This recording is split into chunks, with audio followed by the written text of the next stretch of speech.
Welcome back, my friends, to another episode of the Suited Kings podcast. Wes, what's on today's agenda? Today's topic applies to a lot of people. Do you find yourself wondering, why do I always feel like I'm approaching the bubble with such a short stack? Well, why is that, Wes? It's because you're an absolute nit. Cue the outro music. Just kidding, my friends. We had to, run a little bluff there against you, but we actually do have some content tailored around bubble play and why you seem to be finding yourself short stacked on the bubble. There's multiple reasons why this can happen. It's not just because of this or that, and sometimes it can be simply because it's out of your control. Even the best players will find them short on the bubble. But in today's content, we will be discussing, different avenues or approaches you can take that will maybe help you find yourself in that spot a little less often. Maybe because we all know we want to be the big stack on the bubble, right? Um, Mhm. and I will say, if you're someone who, you know, does find yourself short on the bubble a lot, it might also correlate to you not being able to run the bubble over when you have a big stack because they're kind of two of the same. You know what I'm saying, Wes? Does that make sense? That makes sense. Yeah. I think what you're saying is the style of play that leads to a player almost never having a big stack on the bubble will be the style that even if they do have a big stack, they're not going to use it that well. Boom. Thank you so much for articulating that better than I did. So yeah, let's just go ahead and get into some of this stuff here. Yeah, so I think and first let's start with the caveats, and you kind of alluded to this, like, of course, there's luck involved, of course, we have a ton of variance in poker, and I think that it's also worth saying, like, we do tend to see in live tournaments and in online to an extent, there tend to be the same players, or at least a subset of players that often have a big stack on the bubble, and these guys tend to do quite well in tournaments. However, it's also worth noting that these are also the types of players who will often bust a lot of buy-ins. Yeah. Yeah. And and so there is a give and take here. There's not like a magic bullet, if you will. There's not some way to have full control over these results. And it's worth noting too, like let's say there's a tournament with 200 people Yeah. and the bubble, 24 get paid or something. So when you're like down to 30, 29, 28 people, there's only going to be two or three big stacks, like real big stacks. And so it's like 1% of the field that maybe gets to bully the bubble, Yeah. right? Yeah, So that makes sense. this isn't something that you should expect to be happening all the time by any means. I'm glad that you brought it up in that context because I do go, man, I feel like I should find myself in this spot more frequently. But when you consider the, like you said, 1% of the field having enough chips to actually be bullying the bubble, what are some of the, primary reasons why players are going to be finding themselves short on the bubble? I think maybe a good place to start is, being too tight. Obviously, like you said, luck is involved, but let's talk about what are people doing as they approach the bubble that can hinder their ability to build a big stack as they approach it. I would say it's primarily a couple things, both in the nitty category. I think that the overall theme here is going to be you're probably being a bit too nitty Yeah. overall. Um, Do we want to discuss stack sizes and maybe what people are doing? We don't have examples from specific hands, but we could maybe come up with some theoretical hands that might give some players or give our listeners some examples of that. yeah, I think a big one is people not, say you're on 15 bigs or shorter as you approach the bubble. Say 10 people cash the tournament and there's 13 left and you have sub 15 big blinds. What kind of hands, say in late position, are we, people missing spots with say like ace jack suited or ace jack off, just not jamming hands or not three bet jamming hands. I think a lot of those can be reasons why people aren't building on the bubble. yeah. I guess in terms of I would say it's the three bet jams. Like, Being too afraid maybe to bust. right, yeah, thinking and it could be 3-bet jamming something like ace jack off or, king jack suited, pocket sixes, whatever it might be. Or or I would maybe take it back to just your overall tournament strategy might be one that you're missing out on like thinner value bets and bluffs, Okay. you know? So it's not necessarily just what's happening near the bubble, but what's happening at pre-registration to post-registration era, where you're just playing a little bit too tight. You're not finding spots where you can get value with second pair, for example, or maybe even top pair with bad kickers. I think all of those are great places to start building chips. But I think with that, you need to kind of start studying those spots separately from bubble play, right? I think Ye value betting is a great place to start. Yeah, you do, and I think the angle I kinda wanted to tackle it from partially is a mental angle. Like, I think there is a natural sort of human reaction to have risk aversion. And so like let's say you already are someone who finds yourself short on the bubble a lot. You are when you're short on the bubble, you're in this mindset of I need to cash, right? Like I want to Mhm. get into the money. And sometimes you will, sometimes you won't. And then those times you don't, you're going to like double down on this, why am I busting on the bubble? And then your focus might end up being, I just don't want to bust on the bubble again. And then so instead of becoming more aggressive in accumulating a big stack, you instead become even more nitty and like Shorter stacked. Let me ask you exactly. I think how do players, differentiate being too tight versus, making the correct plays with ICM? Do you see what I'm saying? So, I think I do, yeah. there's a fine line between making big folds due to ICM and then just being too tight, but I think that can be really difficult for people. I agree, and I think that I guess, yeah, and it might not be so much to do with actual bubble play, right? Because when you get to that point in a tournament with ICM, you are supposed to be nitty a lot of the time. Right, right. Because the goal is to from every tournament to maximize how much money you can make. And when you're on the bubble and you don't have a lot of chips, like making money involve, you want to make sure you get into the money. Mhm. The focus in general is like maybe why do the question you might want to ask yourself is, maybe not why do I bust on the bubble or why do I always find myself almost busting on the bubble, but like why am I not why am I not the type of player who's accumulating tons of chips early in the tournament? Or even it doesn't even have to be early. Like I think one perfect example of a player that we know and that a lot of our listeners know who is great at just running up a big stack is Josh Reichert. Yep. And he doesn't register like an MSPT that you can register through level 12 and have like 8 big blinds. He often doesn't register till like level 10. And so, sometimes he'll bust and No, I most times he'll bust, but then exactly. but he's fearless, and then he'll be able to I mean, he's a special scenario because I think most of our listeners aren't gonna be able to fire away like Josh Riker does, right? Um, That is true, but I would also say that's kind of the issue of being not bankrolled for the game, which I don't, when you play in a tournament, especially live tournaments, I think the vast majority of players and a lot of them will be not professionals, but well, even so yeah, I think you're finally cracking the surface, though.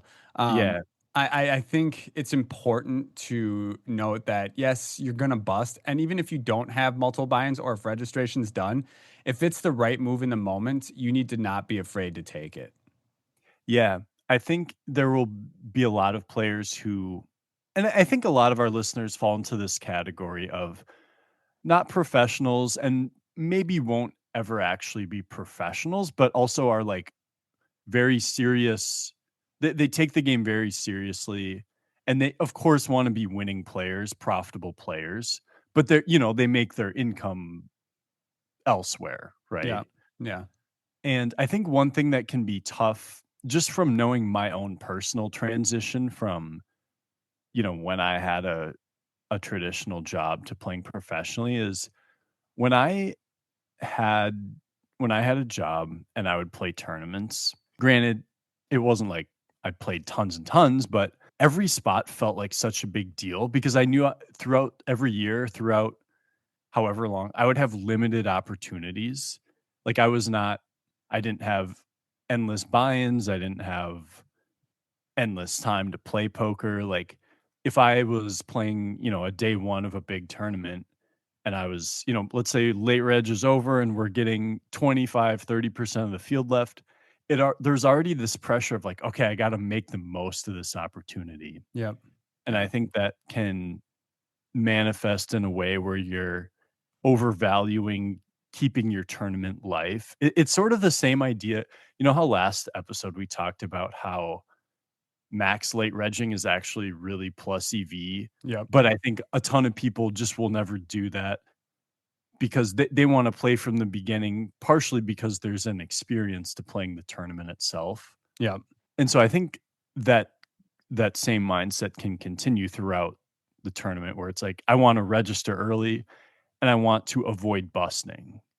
And so there are people who it's like it's one thing to know what a good strategy is when you're looking at hands away from the table, but then in the moment it's like I don't want to bust this tournament, like this is such an opportunity, but then that mindset will cause you to not maximize that opportunity, right? Yeah, I think that's fair. I want people to really, take into consideration that we're not just telling you to blast off near the bubble as well to try and build up, Mhm. pre-bubble to try and build up a stack. There, like I was saying earlier, sometimes it's out of your control, and sometimes you're just gonna go, no matter, even if you're Josh Reichert, you're gonna go into the bubble as a short stack, and you're gonna be ICM handcuffed, and you're gonna start, you're gonna have to just play really tight. But I think that I guess a good way to put it is that these people are going to be able to find themselves in that spot having a big stack just because they're not afraid to die.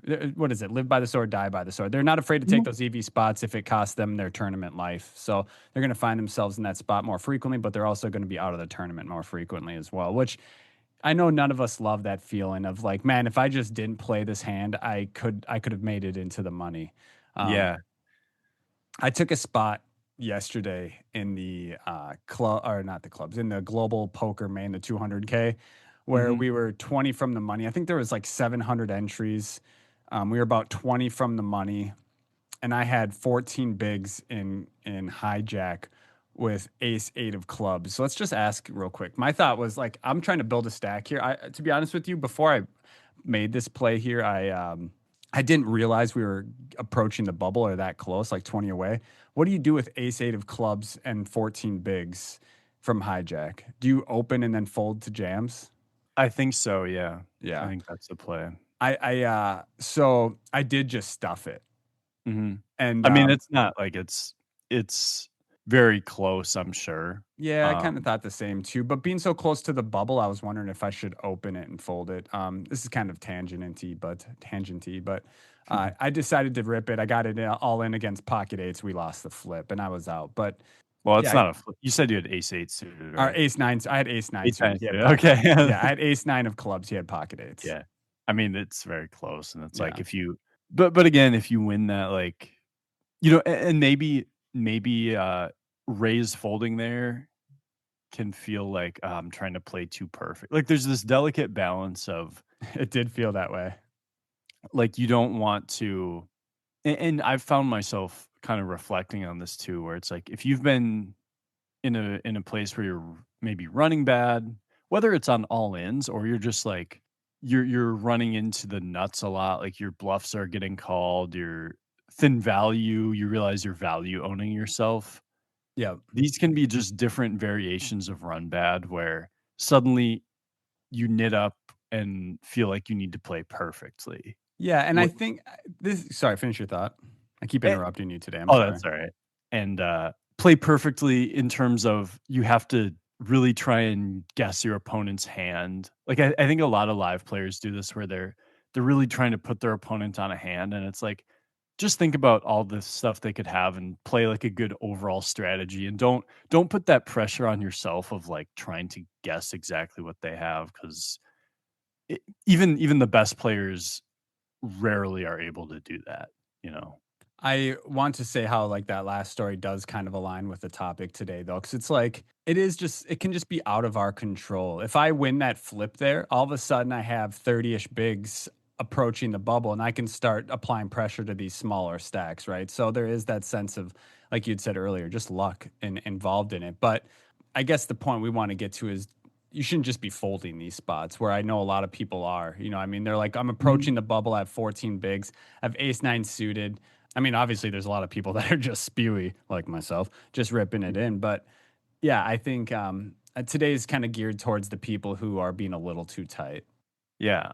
Should we I'm just gonna I got the premium GTO wizard stuff here. We can look at some like ICM ranges and whatnot, just to like maybe give people some ideas here. And then also we can think about, what are some spots where people are maybe not going for the thin value or I think that's a good one. I really think that people missing thin value is a great. I mean, over and over and over again can compound into missing out on a big stack or even or getting a big stack. Yeah, let's go ahead and get into that. That sounds good. one thing I've noticed, maybe not noticed, but one thing that I think can be, I guess, a leak in that I've even found myself doing at times is like, let's say we find ourselves, we flop top pair, we have like ace jack, maybe it's ace king four. We go bet, and then all in, and it runs out like ace king four, six, three, and they have ace, they check call down with ace six, and they have two paired, and you're like, oh God, we ran, did I overvalue my hand there? And then you're like, "Oh, man, are they just if they have ace 9 or ace 10, are they just folding? Like, am I putting myself in a bad spot by going for 3 streets there?" I think using reverse logic on yourself sometimes is good. Like, okay, let's say that my opponent in that spot, the run out is ace king 4 6 3. Let's say they are going to fold something like ace 9 to 3 barrels. Okay, well, then that's a player we should just 3 barrel, like, everything. Yeah. Like, we should over bluff the shit out of them, right? Yep.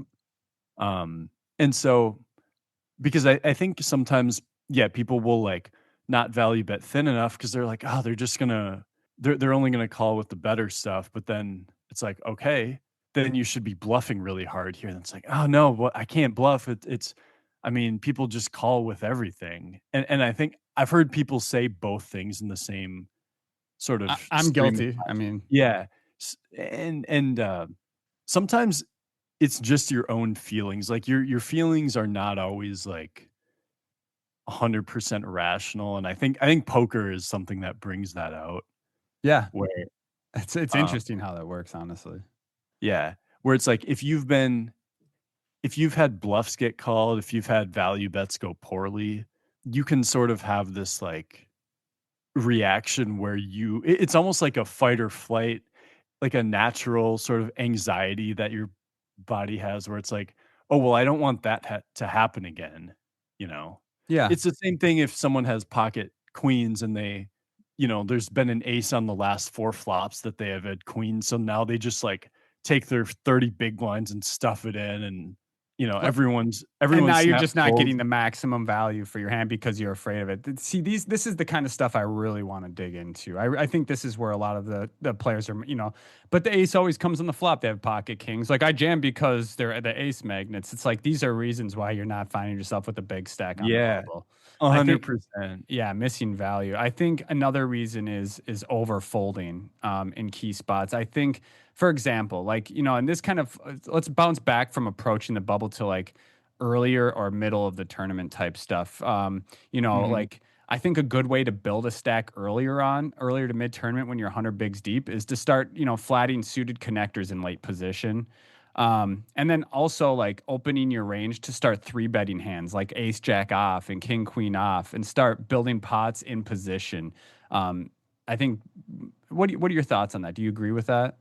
Yeah, so this is actually a great example where we can get specific. a lot of times, if you look at a pre-flop chart in tournaments, let's say someone raises an earlier mid position, Yep. there are so many of the hands that if you're the player in the cutoff or the button, where you're kind of indifferent, strategically speaking, from 3 betting or flatting. Yep. And I think there are some types of players who just flat a lot, and I think one thing that could really help those players is start 3 betting those hands, like the king 9 suiteds, the 10-8 suiteds, whatever, the ace jack off, like you said. You're gonna start playing bigger pots in position, so you're gonna win these flops more frequently because you're three betting, and then they're also gonna be bigger pots, which is gonna increase your stack size significantly more than just playing a flatted pot in position. Yeah, and now it's like if you have 10-8 suited and the board is ace 9-3, You instead can of c you bet and just win it. folding, now you get to win that pot so often, and it's bigger when you do. Obviously, sometimes you'll lose a bunch of chips too, Yeah, but exactly. Yep. I think that kind of nails it. Flatting too much instead of applying pressure in position is probably one of the biggest ones, I would say. And this is obviously easier and less scary when we're deeper. So that's why I kind of said, earlier to mid tournament type stuff. It can get tricky when you're, 25 to 30 bigs or less than that. But mhm, I would definitely recommend to our listeners to start studying those ranges to know what hands they can start three betting in a spot, because even at 25 bigs, there's some good spots where you can start building your stack up to, whatever, 50 plus bigs. So you can really be the person that's taking control of the table when the bubble comes. So, and I think that being able to do that is going to, what it does essentially is it increases your equity in the tournament. Increases the chances that you're going to make a deep run, being able to have chips in these spots to apply pressure. And that's why you see a lot of these same people making final tables, is because they know how to apply these.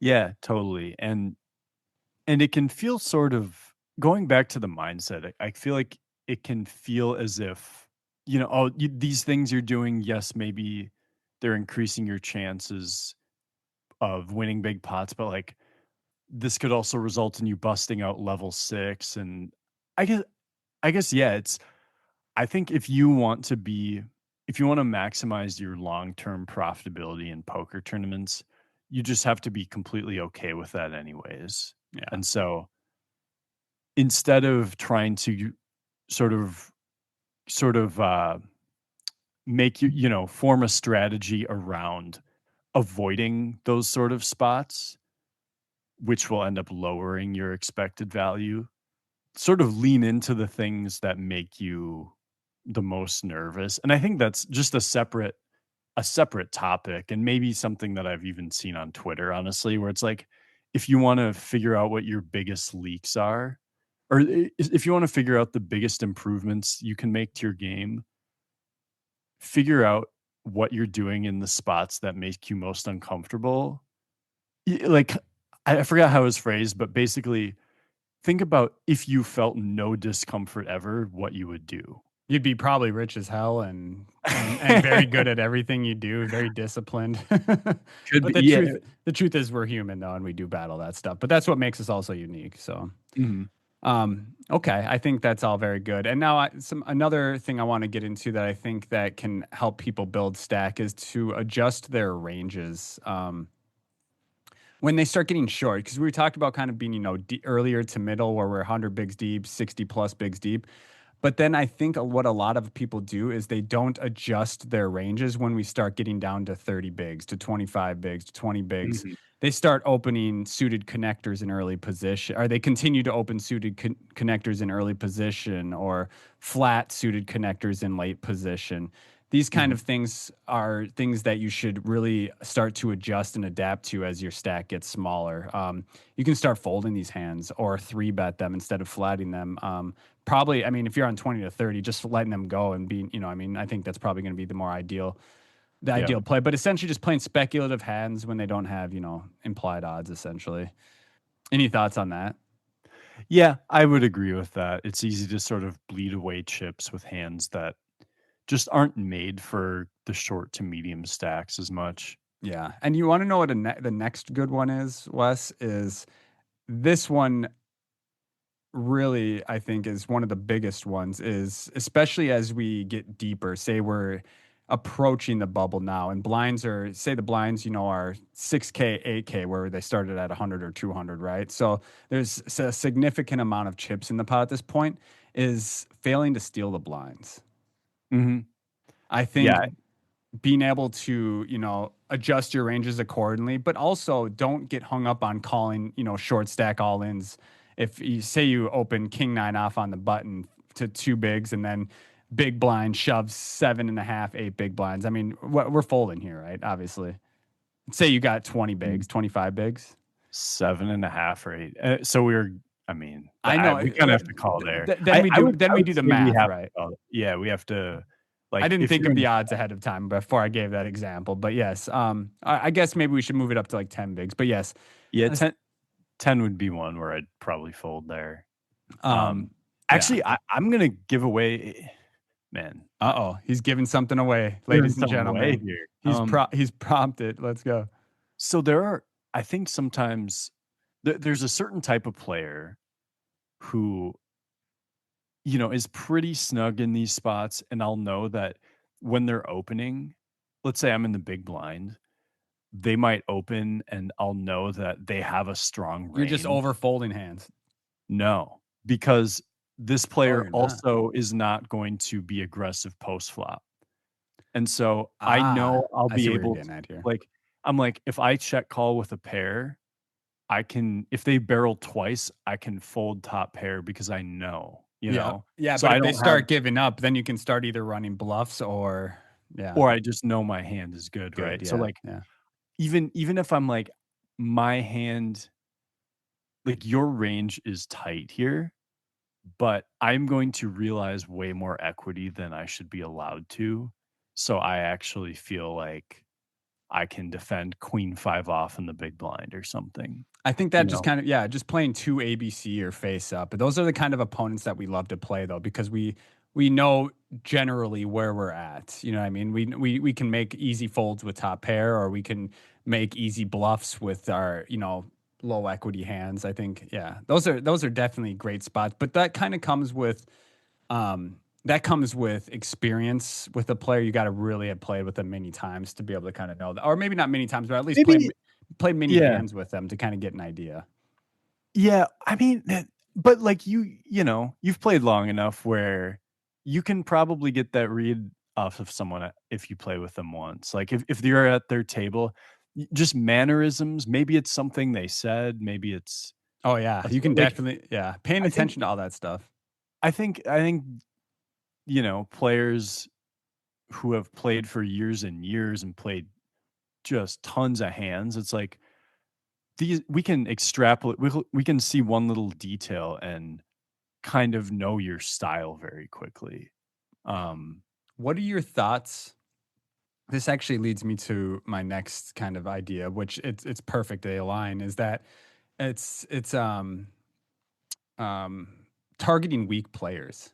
mhm. All of a sudden I'm going to be opening beyond what theory says I should from late Mhm. position because I'm targeting playing in position against these weaker players. Yeah, so that's a good one too, and granted, the actual tournament result might not speak to this, but this last weekend, I played the Rough Riders Yeah. tour, Shout out to and them though. They had a great turnout, it sounds like.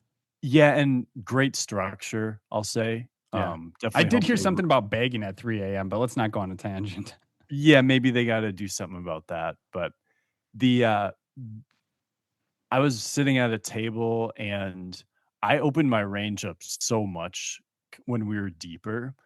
And the reason I did this is because the player on my direct left, I could tell was just so tight. Like, he got careful with top 2 pair against me in a hand. Like, there were just two or three things he did where I'm like, this guy is very, very nitty, right? Yeah. And he values his tournament life so, so much. Like, I'll give you an example of the hand that I, so he, there was something that happened before this that made me know he was nitty, but then this happened too. So there's a hand where someone opened, I flatted king 7 of hearts on the button. He called small blind, big blind folds. Flop was ace of hearts, 9 of hearts, 6. So I had the nut flush draw. Yeah. He leads out for 2/3. It goes fold, and then I call. We turn the king, check. He, like, thinks and checks, and then I check. We river the nuts with, like, a 4 of hearts. He checks. I bet, like, 2/3, and he hank calls, and he had flop top 2 pair with ace 9, and he just, like Wow, why do you check that turn? right, and so he,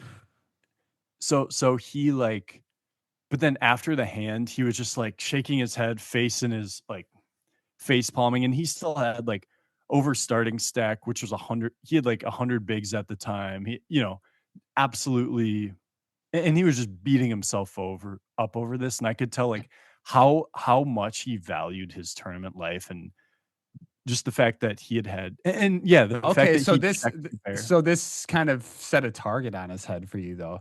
Yeah, and so it wasn't like I got in these hands with him after, but it did set the tone where I opened jack 8 offsuit from the hijack one time. Imagine if he's a listener, by the way. He's just like he And knows it's him and okay, you just he definitely wasn't because he didn't know who I was, but Okay. there were a couple other people talking about the podcast at the table, so How who do knows? people Maybe not know who Worldwide Wes is? I He's worldwide. don't know. Sorry, go ahead. But so and I would say it wasn't just him, it was the table as a whole, like, the 2 players to his left.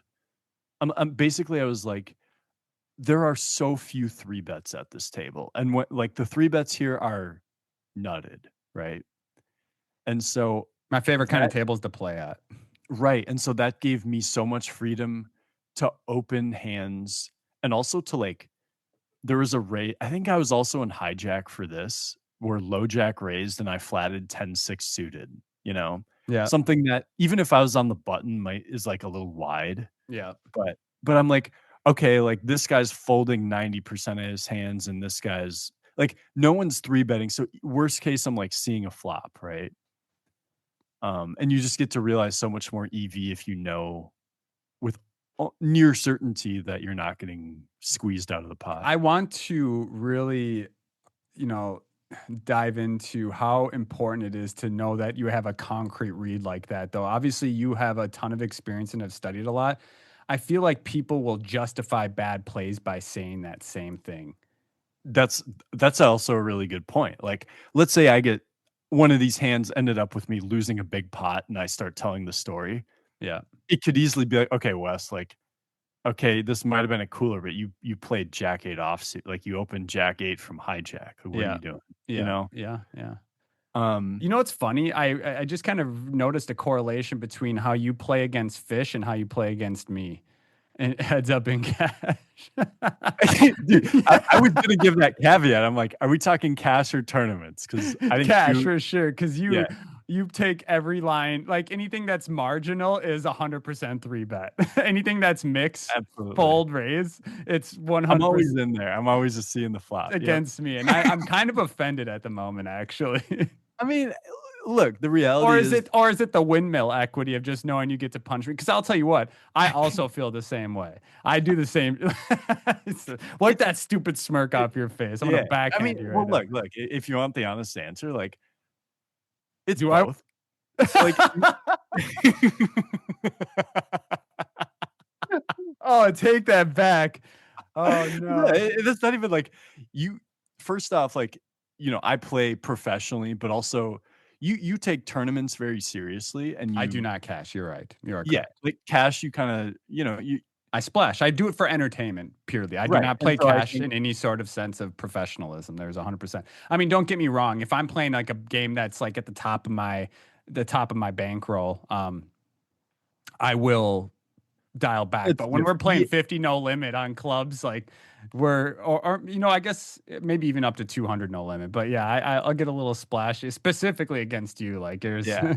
And it is like but on the other hand, it is also just fun, like, especially when it's you and I'm like, if I'm gonna lose money to like, I would if I'm gonna lose money to anyone, I would rather it go to you, so it's like it's but I also wanna beat you more than anyone too, I you know? know, dude. I It's not know. even I don't even want your money, I just wanna beat your ass. and then win yeah, or bluff me and windmill. Yeah, Like, there's yeah, so much added value. It's weird. It's very strange. Like, it's almost more value than the actual money that's coming your way. it is. And that is the fun of it. So, Oh, um, man. No, that's awesome. I will say, you almost light a fire under my ass to get better at cash so I can just there we just go. punish you, dude. There we Just go. absolutely annihilate you. I'm gonna I'm stick getting to some tournaments royal where I've guys. put in all the time and effort. Yeah. But no, like the point remains too, and I know we're getting down a rabbit hole, but I think it's a good discussion is like, so that jack eight hand, I opened hijack. Um, and I think the flop was ace eight. So the nitty guy in the cutoff called and the big blind called, and the flop was ace eight deuce. I see bet like quarter pot and they both folded. Yeah, just snap fold, yeah. I mean, But you did if have the best hand clearly, but even then, yeah. even say our opponent has pocket nines here, you could just double barrel and they're just gonna fold anyways. So I guess I was gonna go the opposite way where I'm like, I'm just kind of doing that to protect my hand or Well, yeah, you're denying equity with second pair. Plus, I mean, you're doing a lot of things. You're denying equity, but you're also range repping at the same time. yeah, like I can have, if someone had two overs, like if they saw my hand and they had 10-9 suited, they might call, but they have to fold 10-9 suited because I could have the ace. But I guess also I'm like, if I get check raised or if this guy on my left raises me, like I also have to be ready to adjust for that and be like, okay, now you're putting the aggression on, like, unless I'm getting the right price to turn trips or two pair, like I need to fold if I face the aggression, right? I Like see what you're getting like at. a lot of these hands, if you're playing speculatively and you don't flop a big hand, like small ball it. Like the nice thing about playing against nittier players is you get to win more pots, but you don't that doesn't mean that you should be winning all the bloated pots because a lot of times when they're putting in the chips. They're ready to commit. Yeah. Yes. Yes. Yeah, and so, like, Well said. on the flip side, if you're at a table where people are just blasting, you kinda have to be patient, and your job is just to, like, once you make the hand, like, wait for those spots where you can win a few big pots. Yeah. Yeah. Um, anyways, all that saying is, like, don't be like, maybe if you're not the one building the stack, getting to the bubble as the big stack, maybe it's because you are one of those really nitty players early on where you're not three betting enough, you're not finding enough bluffs, you're not or against like someone who's willing to call, you're not putting in a value bet in a spot where the range you're getting called by is mostly behind you because Yeah. you're afraid of those few times when you are behind. Well said. Well said. I think this will be a good time to kind of just do a quick overview of what we've decided or what we've discussed and kind of wrap up from there. But just starting off, I think overfolding in key spots, um, when we're super deep, folding suited connectors, like I said, in early position, not three betting, your ace jack off and king queen off, king queen suited, things like that in late position to play more bloated size pots in position when you're pretty deep. I think it's a great way to build stacks. Flatting too much instead of applying pressure. Um, it kind of aligns with what I just said. You're flatting the ace jack off instead of three betting it when we're deep. I mean, this Mhm, is when you need to start studying your stack depths, your big blind stack depths, and ICM as well. And then not adjusting as well, not adjusting your ranges when your stack size gets small. Obviously, the blinds increase. We go from 100 bigs to 30 bigs without even playing a hand. mhm, Your ranges are going to adjust. So, stop opening those suited connectors in early position where you're just going to bleed off chips a ton. I think that's a huge one. Obviously, it goes further than just suited connectors, but just as an example.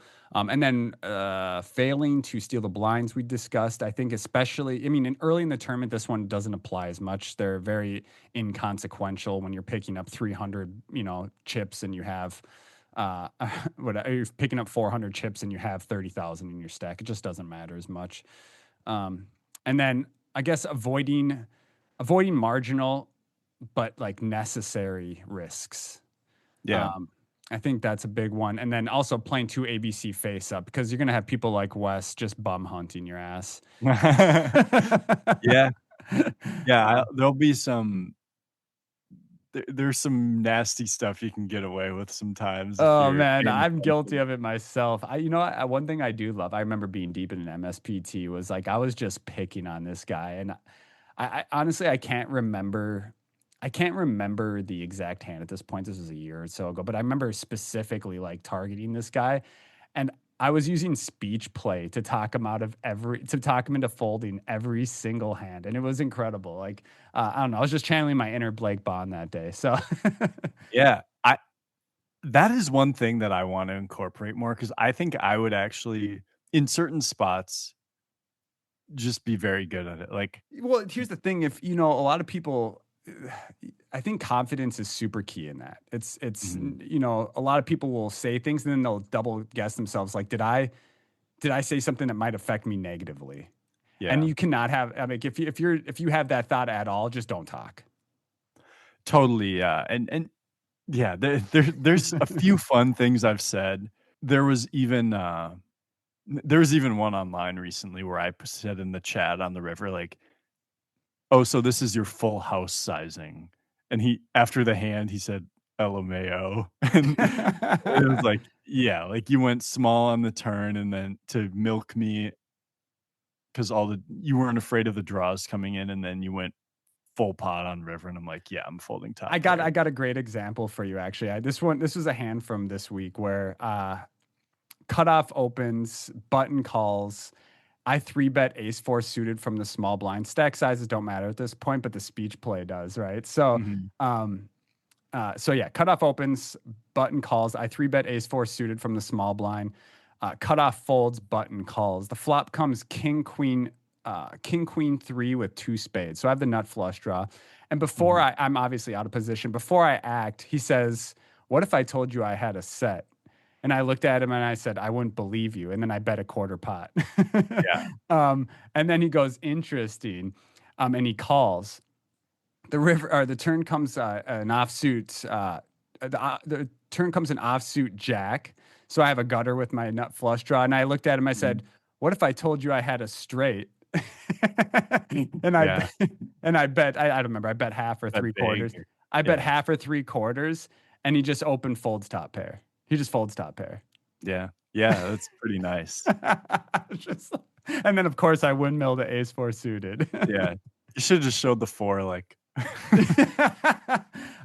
But yeah, it's just being confident. I thought that was a funny yeah. scenario. So, Yeah, because anywho, there are times I think that I can and, this isn't me specifically, but I think, I feel like I can see into the exact sort of thought process that a person has in hand, and even if it has no effect on the hand, like, there was this hand where this last weekend I opened button. We were at 3K big blind, I made it 6K. Small blinds who had 3 bet once over the course of, like, 7 or 8 hours, he then clicks it to 12K from small blind, and what I could have said is, like, "Oh, wow, I'm barely even priced in against aces right now. I hope I flop trips." Like, even if I even or I could say I mean, I could have said, like, "I hope I flop the nuts," or something, right? yeah, yeah, But yeah, it not even to affect that hand, because honestly, my read was like, "Oh, this guy has aces or kings," right? yeah. But Speech. but We should just do an so episode on speech play. yeah. No, I agree, and the point of it would not even be to get the information this hand, but more so to be like, "I kn I see exactly how you're playing, so you should just get out of the pot when I'm in the Yeah, future," yeah, right? yeah.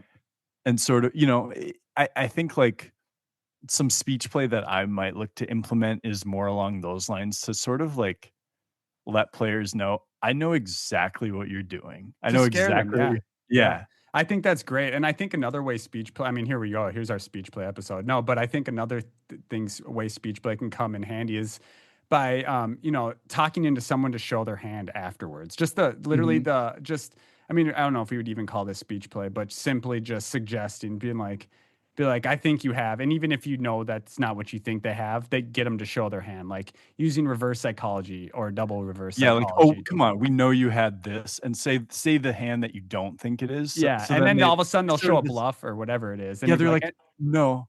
It's like their pride is insulted, they're like, "No, of course, like, you're wrong, why are you like, I'm gonna prove you wrong by showing," you know? yeah, yeah. And Yeah. honestly, I think what you should do if you ever do start implementing speech play is to just do what they expect, and that's what's going to catch them off guard. Instead of, like, if act weak, like do Mm. what, I'm saying, like act. How do I do this without an example? How do I say this without an example? I don't know, but yeah, use reverse psychology or double reverse psychology. Essentially, as they say, act weak when you're strong and act strong when you're weak. But sometimes it has to go further than that, especially against good players. We'll get into that more. But yeah, I love talking at the table. I think it definitely comes into play. I'll program you, you and your The robot robot. brain I to I get a need a little little better. bit more Yeah, yeah. we'll do some coding later. Yeah, I think this is a good place to start wrapping it up, Wes. But, anyways, guys, I hope you enjoyed this episode. I hope that in your next tournament, you're able to build up a big stack as you approach the bubble so you can just absolutely punish your opponents and then maybe even go on and win it from there. I mean, that's just going Yeah, to improve your odds. And yeah. any Start last with, like, things? 6th place, you know? Yeah. You're Yeah. not that good. There we go. Whoever you are listening, Keep of them the 100 grounded, Wes. Keep them yeah. grounded for sure. Also, shout out to Joey Osterbauer Jr. I think I said that right. Yeah, Um, yeah. a listener, a friend, a local player here from MN on winning the first Rough Rider Poker Tour event that came into Minnesota at Jackpot Junction. Shout out to you. He's a young gun up in the scene. Glad to see these young guys. I mean, honestly, they've all been You know crushing it. what and you know what he said What'd he when say? I saw him? On the drive down there, he was listening to our podcast. It's what I tell So you. so, As I mentioned last episode, I think a lot of people do that. Joey, I think we get a 25% cut, I believe is what we agreed on. I think that's fair. Yeah. That's awesome, guys. If you're listening, Listen to our podcast if you want to win your next poker tournament. There you go. there you go. All right. We went on some tangents today, but I feel like they kind of had they were all relating to the They were topic. synonymous in some sense. Yeah. I'll also say, we were this was kind of a last minute topic to pick, so we didn't have as many specifics, and we did have a guest scheduled for today.